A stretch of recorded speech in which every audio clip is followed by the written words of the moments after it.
안녕하세요. 차분하게 잡수다 엘린입니다. 안녕하세요. 시우입니다. 네, 오늘은 시타르타로 좀 이야기를 나눠보기로 했는데요. 저는 어려워요. 이 책이. 그러니까 헤르만 헤세 책이 다 전체적으로 조금 어렵기도 했지만 예전 책들하고 조금 느낌이 다르더라고요. 더 어려운 것 같아요. 네, 더 어렵고 여기는 이렇게 정신적인 게 되게 많이 나오잖아요. 정신적 깨달음, 그리고 그걸로 인해서 얻게 되는 지혜, 뭐 이렇게.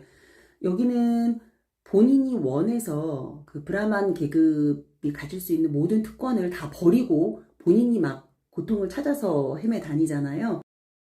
우리가 예전에 읽었던 데미안에서는 본인이 고통을 당하고 있는 상황에서 그 상황을 탈출하기 위해서 데미안을 어떤 만나게 되는 그런 계기가 생겼잖아요. 근데 이거는 주인공 본인이 찾으러 다니는 거죠, 오히려. 고통이나 그런 고된 삶을. 그래서 그렇죠. 좀 구도가 다르지 않았나 싶고, 전체적으로 막 읽으면서 계속 좀 어렵다, 이해하기가 좀 어렵다, 이런 거. 그러니까 플롯은 사실 그렇게 어렵지 않아서 그냥 편하게 딱 읽었는데 왜 어렵다는 생각이 나오냐면 분명 작가가 뭔 얘기를 하려고 했던 것 같은데 그게 모지가 참 안 잡히는 그리고 헤르만 그런 얘기였던 것 헤세는 같아요. 서양 사람인데, 그쵸. 예, 그렇죠. 이런 시타르타의 이런 걸 얘기한다는 게 본인이 굉장히 이 사상에 빠지지 않았었나 싶어요. 헤르만 헤세가 동양 사상에 좀 심취해 있었다라고 제가 어디서 읽은 것 같긴 한데 예. 그랬을 것 같아요. 그래서 본인도 깨달음을 얻은 게 있고 아주 깊은 사유의 과정을 거쳐서 느낀 게 아마 있어서 이 책이 저는 탄생했을 거라고 보거든요. 저는 사실 맨 처음에 이 고다마 시타르타가 제가 아는, 제가 불교 신자지만 네, 제가 아는 부처님, 예, 석가모니라고 생각을 하고 읽었어요. 그래서 중반까지도, 왜냐면 비슷하거든요. 그쵸, 그러니까 그쵸. 물론 이제 석가모니 부처님께서는 그 왕족 출신이지만 여기서 이제 브라만 계급의 아들이었다가 네, 스스로 고행을 택하러 그쵸. 나오는 그런 상황이 비슷해서 아마 그런 식으로 좀 각색이 돼서 결국은 석가모니의 그 얘기, 깨달음의 과정을 보여주시려고 했는데 그게 아니더라고요. 중반에서 가서 보니까 고타마 시타르타가 실제로 나오잖아요. 네. 그분은 맞아요. 이미 깨달음을 이루신 분, 얻으신 분. 예. 그 다음에 여기서의 그 시타르타는 자기 스스로 계속 구도의 길을 찾아가는 그런 인물로 나오는데, 예. 그때서야 알았죠? 다르구나. 그리고 저는 그 부분이 좀 이해가 안 됐던 게, 그 자신이 굉장히 그 생각을 많이 하잖아요. 자기 탐색을 많이 하고, 그래서 자기 정신세계를 약간 확장시켜서 뭐 새가 돼보기도 하고, 막 그런 것들이 있잖아요.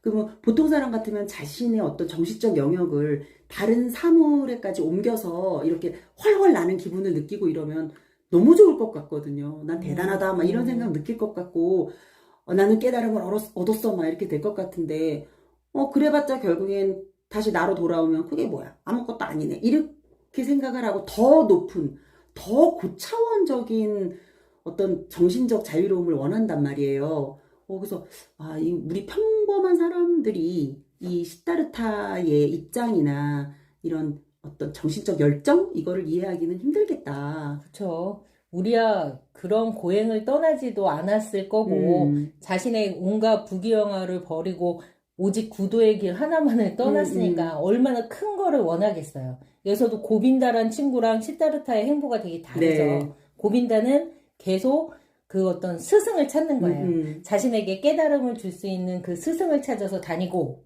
시타르타는 그거랑은 달리 자기 스스로 몸을 던져서 그걸 깨달으려고 하는 그런 게 방법이 달랐죠. 여기서 이제 중요한 게 지혜는 가르칠 수 없다. 네, 뭐 맞아요. 이 얘기잖아요. 예. 그쵸. 지혜라는 거는 학식이라던가 뭐 학벌이라던가 이런 거는 전혀 저는 관계가 없다고 보거든요.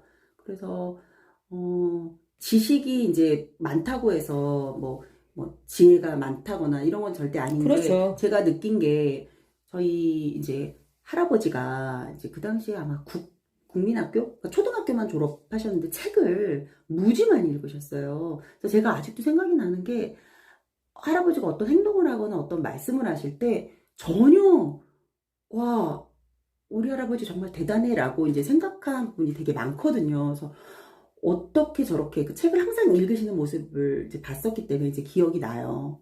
아, 책을 읽는 건 그 사람이 굉장히 존경스러워 보이는 모습을 만들 수 있구나. 근데 할아버지는 그 학력이 짧다 뿐이지 지적으로는 굉장히 그렇죠. 높으신 분이잖아요. 그렇죠. 그쵸? 그래서 아, 저런 지혜로움이 있으신가? 우리 엄마 아빠한테나 나한테 저런 얘기를 해주시는가? 뭐 이런 생각을 어린 나이에도 느꼈던 것 같아요. 되게 존경스럽다라는 생각을 네. 했었거든요. 근데 여기 헤르만 헤세가 여기서 바슈데바 그 뱃사공, 네네. 뱃사공도 여기서 깨달음을 얻은 이로 나오잖아요. 네네. 그러니까 정말 책을 많이 읽은 사람은 아니거든요. 바수데바는.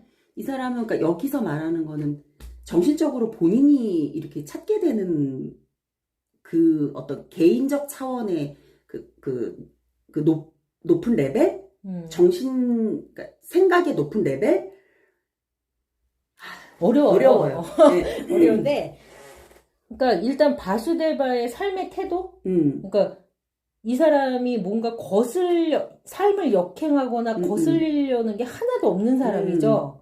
그러니까 강의 묵직함을 그대로 받아들이고, 인생의 그 어떤 여러 가지 고난이나 힘든 거, 뭐 자신한테 오는 걸 그대로 받아들이는 사람이거든요.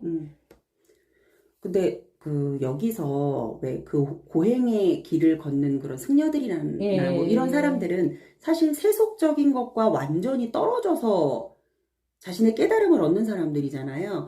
근데 주인공인 시타르타는 다 경험을 해요. 그렇죠. 나왔어도 뭐 사업도 성공하고 돈도 엄청 많이 벌어봤고 결혼도 해봤고 또 자식도 있고. 네, 그런 것들을 다 세속적인 것도 다 경험해 보고 그럼에도 불구하고 그걸 다 또 놓고 다시 또 정신적 깨달음을 이제 깨달으려고 떠나는 거잖아요. 그렇죠. 그래서 이런 것들이 더 세속적인 것과 세속적이지 않은 것이 다 뭉쳐져서 그것이 깨달음으로 가는데 더 큰 이제 도움을 준 게 아닌가. 여기서 가만히 생각하는 거랑 다르게. 고빈다와 시타르타를 그렇게 대비한 거 보면 사실 의도적으로 약간 대비한 것도 있잖아요. 책에서. 그런 걸 봤을 때 헤르만 헤세에 있어서 깨달음은 삶을 떠난 깨달음이 아니라 그렇죠.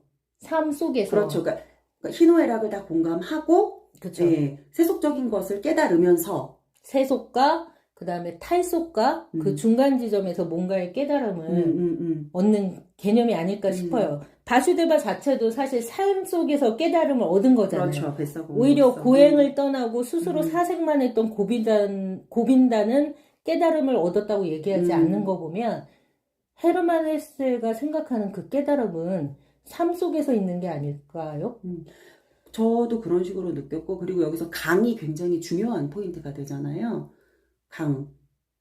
그 강이라는 게 사실 시냇물이 모이고 냇물이 모이고 저쪽 쫄쫄 흐르는 뭐 계곡의 물이 모이고 뭐 이렇게 해서 강이 이루어지잖아요.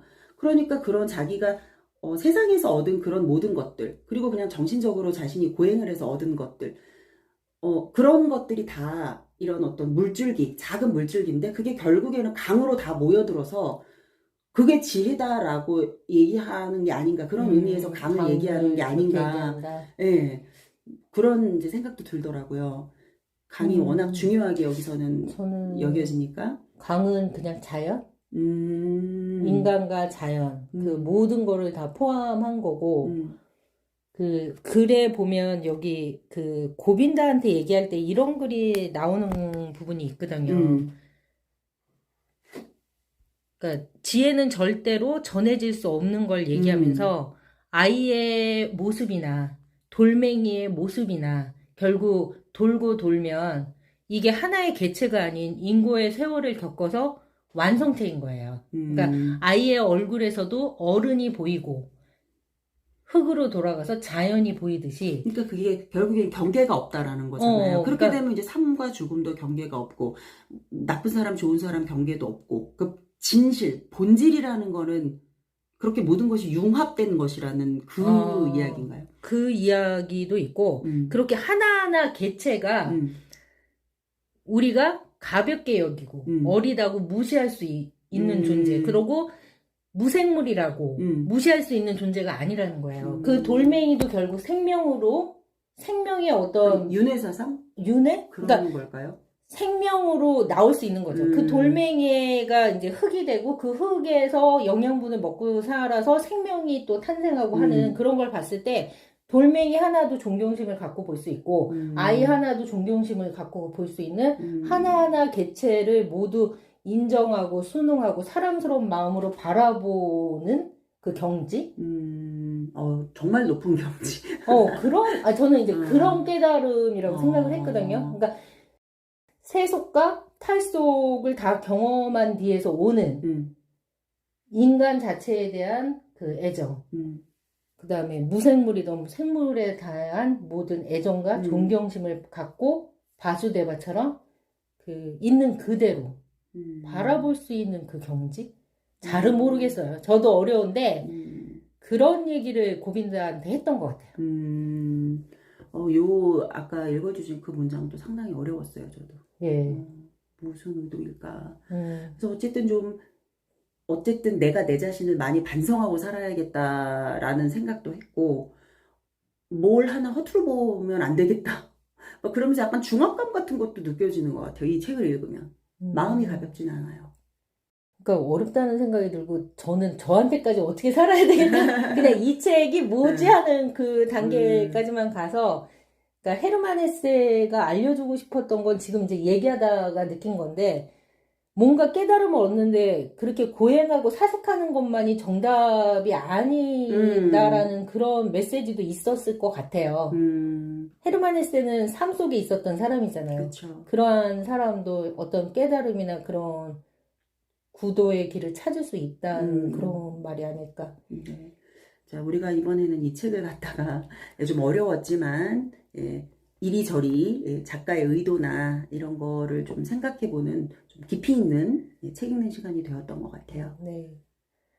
저희 그러면 다음에 뵙겠습니다. 네, 다음에 뵙겠습니다. 네.